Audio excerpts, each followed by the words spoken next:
Let's not be naive about this, though. We live in an age where the Premier League is a global brand. It's absolutely huge, whether you're talking about Asia or Africa or in the Americas.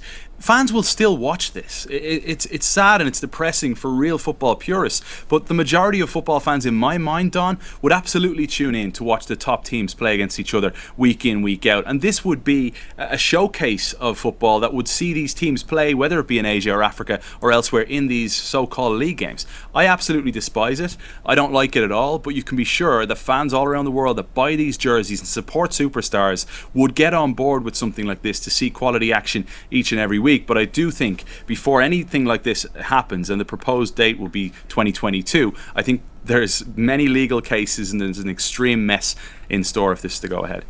And are we assuming that any teams who sign up for this, if it actually goes ahead, would have to leave the Premier League behind or the domestic leagues behind in Italy and in Spain or in any other country that wanted to get involved? Would we assume they would have to leave the Champions League behind? They couldn't go back to that. What kind of damage would be left in their wake?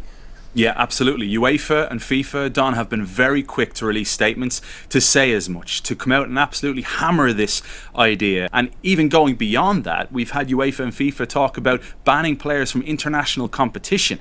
Can you imagine that, with a World Cup just around the corner in 2022 over in Qatar, that you'd have players that wouldn't be allowed to represent their country? And we're talking about the best players in the world here, play for these clubs. Wow, Don, this could get seriously messy. Yeah, but that's a legal minefield, isn't it? I mean, if you have a contract to play for one of these clubs and they go off and do something else, I mean, where do you stand? You presumably have to follow your club. What do you think, Kevin? Is it going to happen? No, I think ultimately football has to win here, and we can't allow money win in a situation like this.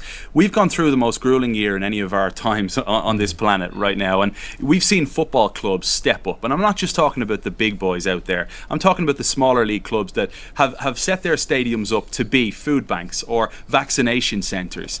And we've seen football really thrive and a community really thrive. And for this to come out at a time like this is just so unbelievably disheartening, that people still exist within football that want to make this happen.